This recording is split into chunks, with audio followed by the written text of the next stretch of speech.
بسم اللہ الرحمن الرحیم نحمدہ ونصلی علی رسولہ الکریم اما بعد۔ آج قرآن کریم کے 13ویں پارے کی سورہ ابراہیم اور 14ویں پارے کی سورہ حجر اور سورہ نحل کا خلاصہ ہے۔ سورہ ابراہیم 52 آیات اور 7 رکوعات پر مشتمل ہے۔ اس سورۃ مبارکہ میں حضرت ابراہیم علیہ السلام کا ذکر اور ان کے دعاؤں کا ذکر ہے۔ اس مناسبت سے اس کو سورہ ابراہیم کہا جاتا ہے۔ سورت کا آغاز قرآن کریم کے ذکر سے ہے۔ پہلی آیت میں نزول قرآن کی حکمت اور مقصد کو ذکر کیا گیا ہے۔ کتاب انزلناہ الیک لتخرج الناس من الظلمات الی النور، کہ نبی اکرم صلی اللہ علیہ وسلم پر یہ قرآن کریم اس لیے نازل کیا گیا کہ آپ علیہ السلام لوگوں کو اللہ کی توفیق سے گمراہیوں کے اندھیروں سے نکال کر ہدایت کی روشنی میں لے آئے۔ گویا قرآن کریم انسانیت کو روشنی عطا کرنے والی اور راہ راست پر لانے والی کتاب ہے۔ دوسرے رکوع میں اللہ کا ارشاد ہے وَإِذْ تَأَذَّنَ رَبُّكُمْ لَئِن شَكَرْتُمْ لَأَزِيدَنَّكُمْ وَلَئِن كَفَرْتُمْ إِنَّ عَذَابِي لَشَدِيدٌ۔ تمام انسانوں کو بتا دیا گیا کہ اگر تم شکر کرو گے تو اللہ مزید نوازے گا، مزید نعمتیں عطا کرے گا، لیکن اگر ناشکری کرو گے تو اللہ کا عذاب بہت شدید ہے۔ اگر سب کے سب انسان ناشکری کریں تب بھی اللہ کی خدائی میں ذرہ برابر فرق واقع نہیں ہوگا۔ مزید ارشاد ہوا کہ اللہ تعالیٰ نے کہیں رسول بھیجے لیکن قوموں نے رسولوں کی دعوت پر شکوک و شبہات کا اظہار کیا۔ قالت رسولہم افی اللہ شک فاطر السماوات والارض، رسولوں نے ان سے کہا کیا تم اللہ کے بارے میں شک کرتے ہو جو آسمان اور زمین کا بنانے والا ہے؟ یدعوکم لیغفر لکم من ذنوبکم ویؤخرکم الی اجل مسمی، اللہ تو چاہتا ہے کہ تمہارے گناہوں کو بخش دے، تمہیں سلامتی عطا کرے۔ قوموں نے اپنے پیغمبروں سے کہا ان انتم الا بشر مثلنا، تم تو ہماری طرح انسان ہو، ہمیں ہمارے آباء و اجداد کے عقائد سے دور کرنا چاہتے ہو، ہمارے سامنے کوئی واضح معجزہ لاؤ۔ قالت لهم رسلهم ان نحن الا بشر مثلكم ولكن الله يمن على من يشاء من عباده، رسولوں نے جواب دیا بلا شبہ ہم تمہاری طرح انسان ہے، لیکن اللہ نے ہم پر احسان کیا اور ہمیں رسالت سے سرفراز فرمایا۔ معجزہ دکھانا ہمارے نہیں اللہ کے دست قدرت میں ہے۔ وعلى الله فليتوكل المؤمنون، ہم تو اللہ ہی پر توکل کرتے ہیں۔ تیسرے رکوع میں قوم کے جواب کا ذکر ہے وقال الذین کفروا لرسلهم لنخرجنکم من ارضنا، کہ کافر قوموں نے رسولوں کو دھمکی دی اگر تم نے اپنی دعوت جاری رکھی تو ہم تمہیں اپنی بستیوں سے نکال دیں گے۔ اللہ تعالیٰ نے رسولوں کو بشارت دی کہ ہم ان کافروں کو ہلاک کریں گے۔ اللہ نے رسولوں کی مدد فرمائی اور نافرمان قوموں کو اللہ کے عذاب نے تباہ و برباد کر دیا۔ چوتھے رکوع میں اس ملامت کا ذکر ہے جو شیطان قیامت کے دن اپنے پیروکاروں کو اس وقت کرے گا جب اللہ انہیں جہنم میں داخل کرنے کا فیصلہ سنا دے گا۔ شیطان ان کی حسرت میں یہ کہہ کر اضافہ کرے گا کہ میں نے تم سے دنیا میں جھوٹے وعدے کیے تھے کہ گناہ کیے جاؤ، اللہ بڑا رحیم ہے، بخش دے گا۔ وما كان لي عليكم من سلطان الا ان دعوتكم فاستجبتم لي فلا تلوموني ولوموا انفسكم، مجھے تم پر کوئی اختیار حاصل نہ تھا بلکہ تم نے خود ہی میری پیروی کی تھی۔ آج مجھے نہیں اپنے آپ کو الزام دو۔ شیطان کی پیروی کرنے والے دردناک عذاب سے دوچار ہوں گے، جبکہ اللہ کے احکامات کی پیروی کرنے والے جنت کی نعمتوں سے لطف اندوز ہوں گے۔ آگے اللہ تبارک و تعالی نے مثال کے ذریعے سے اس کی وضاحت کی ہے۔ ضرب اللہ مثلا کلمۃ طیبۃ کشجرۃ طیبہ اصلها ثابت وفرعها فی السماء، حق اور ایمان کے کلمے کو شجرہ طیبہ پاکیزہ درخت کے ساتھ، اور باطل اور ضلالت کے کلمے کو شجرۃ خبیثۃ اجتثت من فوق الارض ما لها من قرار، شجرہ خبیثہ ناپاک درخت کے ساتھ تشبیہ دی گئی ہے۔ کلمہ طیبہ جب واقعی دل میں اتر جائے تو اس کی جڑیں بڑی مضبوط اور اس کا پھل بڑا شیرین ہوتا ہے، اس کی شاخیں آسمان کی بلندی کو چھوتی ہے، جبکہ کلمہ خبیثہ کے لیے قرار نہیں ہوتا۔ ذرا سی کوشش سے اسے اکھاڑ کر پھینک دیا جائے اور وہ بے ثمر ہوتا ہے، یعنی کلمہ خبیثہ کی کوئی حقیقت نہیں۔ 5ویں رکوع میں اللہ کا ارشاد ہے قل لعبادی الذین آمنوا یقیموا الصلاۃ وینفقوا مما رزقناہم سرا وعلانیۃ من قبل ان یأتی یوم لا بیع فیہ ولا خلال۔ اہل ایمان کو تلقین کی گئی ہے کہ وہ نماز قائم کرے اور اللہ کی راہ میں انفاق کرے، ایسے دن کے عذاب سے بچنے کی تیاری کرے جس دن کوئی تعلق داری یا لین دین کام نہیں آئے گا۔ اس کے بعد اللہ تعالیٰ کی نعمتوں کا ذکر ہے، آسمان، زمین، بارش، کئی طرح کے پھل، سمندر، کشتیاں، نہریں، سورج، چاند، دن، رات جیسی تمام نعمتیں انسانوں کے فائدے کے لیے ہے۔ اللہ نے فرمایا وَإِن تَعُدُّوا نِعْمَةَ اللَّهِ لَا تُحْصُوهَا، اگر تم اللہ کی نعمتوں کو گننا چاہو تو ان کا شمار نہ کر سکو گے۔ جس طرح بارش کے قطرات کو گننا، شمار کرنا انسان کے قدرت اور طاقت سے باہر ہے، اسی طرح اللہ کی نعمتوں کو شمار کرنا انسان کے قدرت سے باہر ہے۔ اللہ تعالی ہمیں اپنی نعمتوں پر شکر ادا کرنے کی توفیق عطا فرمائے۔ 6 رکوع میں حضرت ابراہیم علیہ السلام کی ان دعاؤں کا خاص طور پر ذکر ہے جو انہوں نے بیت اللہ کی تعمیر کے بعد اہل مکہ، اپنی اولاد اور خود اپنے خاندان کے لیے کی تھی۔ چونکہ اس سورت کا نام ہی ابراہیم ہے تو ابراہیم علیہ السلام کی ان خاص دعاؤں کا ذکر ہے جس میں نمبر 1 انہوں نے امن، نمبر 2 رزق، نمبر 3 دلوں کے میلان، نمبر 4 نماز کے قیام اور نمبر 5 اللہ سے مغفرت کی دعا کی تھی۔ رب جعل ھذا البلد آمنا رب انی اسکنت من ذریتی بواد غیر ذی زرع عند بیتک المحرم ربنا لیقیموا الصلاۃ۔ اور آخر میں خاص طور پر اپنے اولاد کے لیے اور والدین کی مغفرت کے لیے دعا کی، ربی جعلنی مقیم الصلاۃ ومن ذریتی، اے میرے رب مجھے بھی نماز قائم کرنے والا بنا اور میری اولاد کو بھی۔ گویا یہ دعا ہم بھی مانگنے والے ہو کہ اللہ ہمیں بھی اور ہمارے اولادوں کو بھی نمازی بنائے۔ ربنا اغفر لی ولوالدی وللمؤمنین یوم یقوم الحساب، اے اللہ میری مغفرت فرما، میرے والدین کی مغفرت فرما اور قیامت تک کے آنے والوں مؤمن مردوں عورتوں کی مغفرت فرما۔ وہ یہ سب امت مسلمہ کو اس دعا میں شامل کیا گیا۔ یہ وہی دعا ہے جو ہم نماز میں بھی پڑھتے ہیں، بڑی جامع ترین دعا ہے جس کا ہمیں اہتمام کرنا چاہیے۔ سورہ ابراہیم کا آغاز نزول قرآن کریم کی حکمت کے بیان سے ہوا تھا، اسی طرح اس کی آخری آیت میں اس کا مقصد نزول بیان کیا گیا۔ ھذا بلاغ للناس ولینذروا بہ وَلِيَعْلَمُوا أَنَّمَا هُوَ إِلَٰهٌ وَاحِدٌ وَلِيَذَّكَّرَ أُولُو الْأَلْبَابِ، کہ یہ قرآن کریم لوگوں کے لیے اللہ کا پیغام ہے تاکہ اس سے انہیں ڈرایا جائے، تاکہ وہ جان لے کہ وہی اکیلا معبود ہے، معبود یکتا ہے، وحدہ لا شریک ہے، اس کا کوئی شریک نہیں، اور تاکہ اہل عقل نصیحت حاصل کرے۔ اس کے بعد سورہ حجر ہے جو 99 آیات اور 6 رکوعات پر مشتمل ہے، جس سے 14واں پارہ بھی شروع ہو جاتا ہے۔ اور اس سورت کے آغاز میں اللہ تعالیٰ نے قرآن کریم کا ذکر کیا اور اس کی آیت نمبر 9 میں اللہ کا ارشاد ہے انا نحن نزلنا الذکر وانا لہ لحافظون، کہ بے شک ہم نے ہی یہ ذکر قرآن کریم نازل کیا ہے اور ہم ہی اس قرآن کریم کے محافظ ہے۔ کوئی قیامت تک اس قرآن میں نہ تحریف کر سکتا ہے اور نہ ہی اس کے کسی حصے کو چھپا سکتا ہے۔ غیر مسلم بھی تسلیم کرتے ہیں کہ قرآن پاک کا متن وہی ہے جو نبی صلی اللہ علیہ وسلم نے اپنے صحابہ کو سکھایا تھا۔ قرآن کریم کی ایک نمایاں خصوصیت یہ ہے کہ خود باری تعالیٰ نے اس کی حفاظت کا ذمہ لے رکھا ہے، جبکہ دوسری آسمانی کتابوں کی حفاظت کی ذمہ داری ان کے حاملین کو سونپی گئی تھی۔ یہی وجہ ہے کہ دوسری آسمانی کتابیں محفوظ نہیں بلکہ ان میں تحریف ہو چکی ہے، جبکہ کہیں صدیاں گزر جانے کے باوجود ہر طرح کے تغییر اور کمی بیشی سے قرآن کریم آج بھی محفوظ ہے۔ قرآن کریم کے معجزہ ہونے کے پہلو میں سے ایک اہم پہلو اس کا محفوظ ہونا بھی ہے۔ اسے محفوظ رکھنے کے لیے اللہ تعالیٰ نے اس کو حفظ کرنا آسان فرما دیا ہے۔ پوری دنیا میں کوئی خطہ ایسا نہیں جہاں قرآن کریم کے حافظ نہ پائے جاتے ہو۔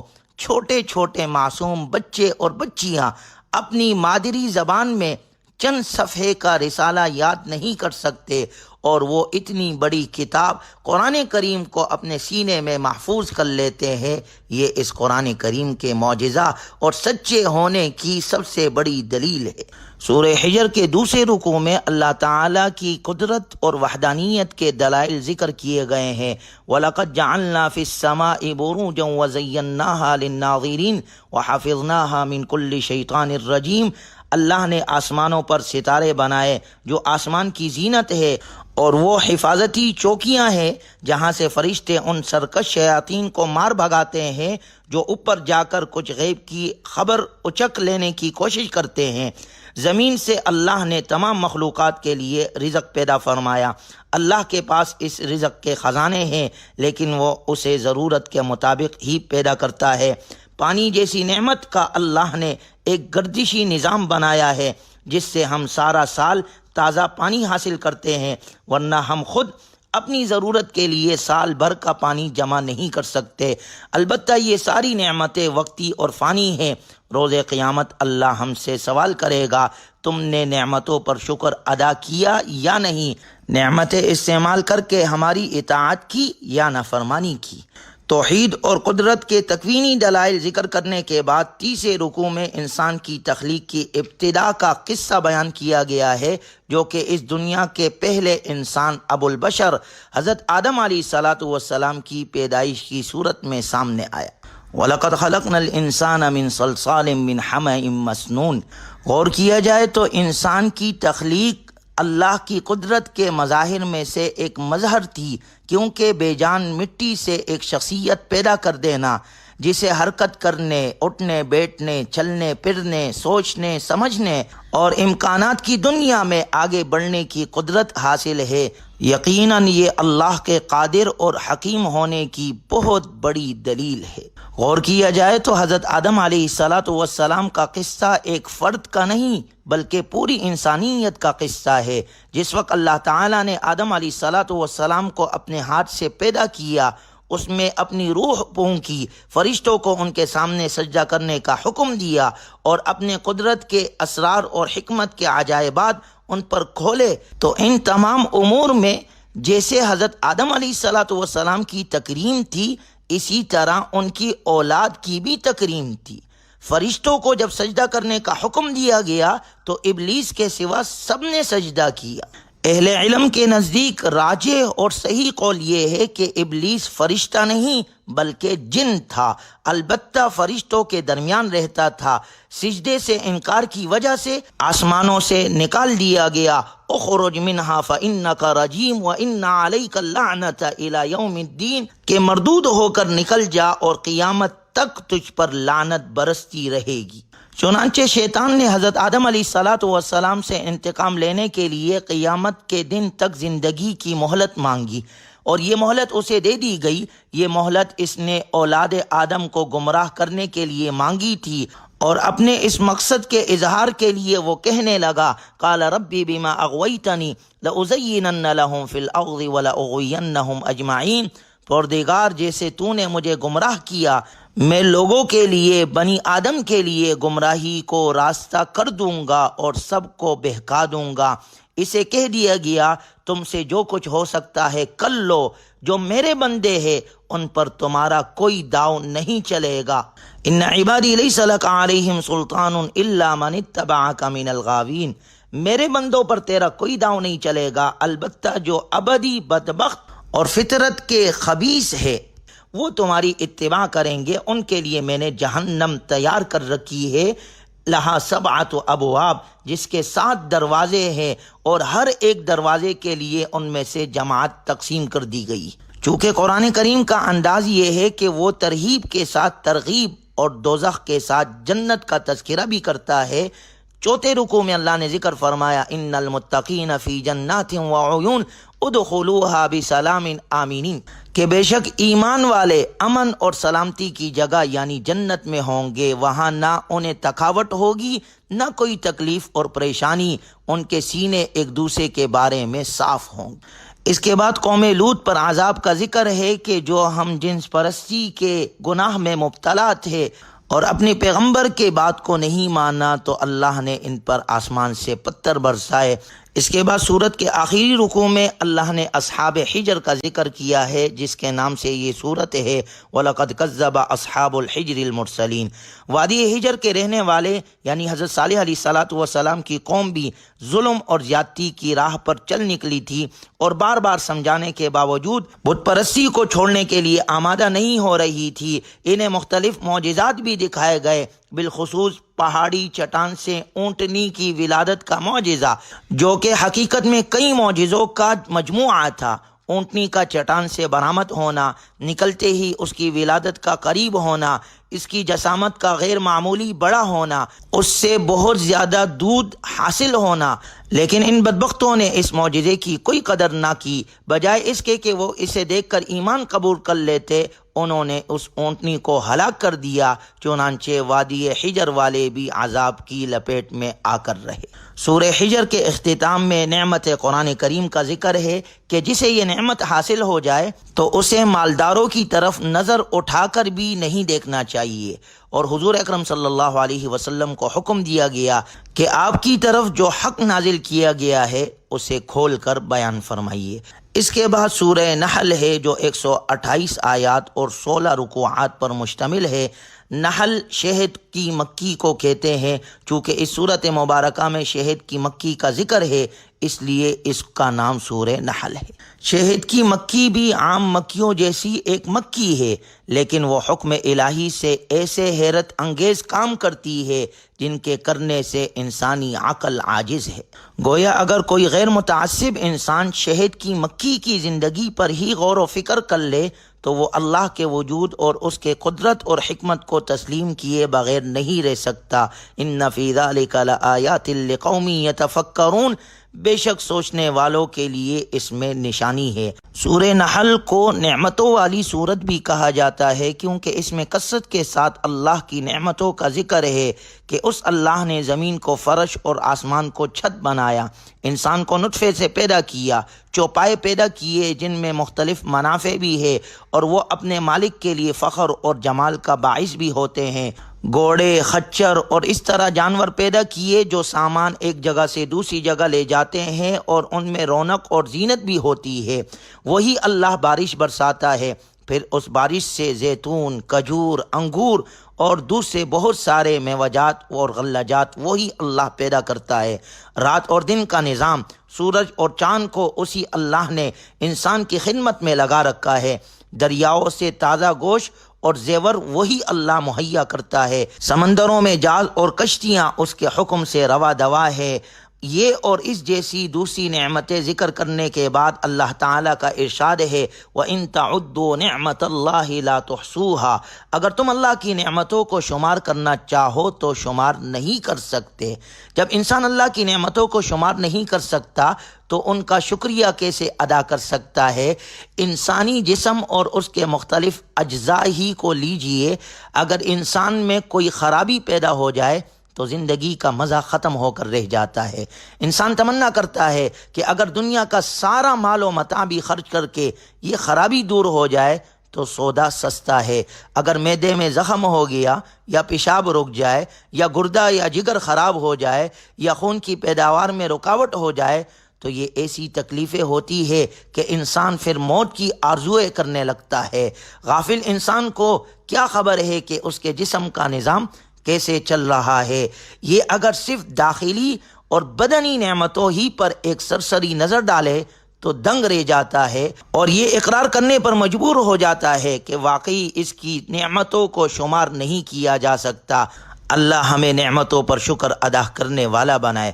پھر اس صورت مبارکہ کی آیت نمبر 90، جس کے بارے میں حضرت عبداللہ ابن مسعود رضی اللہ تعالیٰ عنہ فرماتے ہیں کہ قرآن کریم کی یہ آیت خیر اور شر کی سب سے زیادہ جامع آیت ہے۔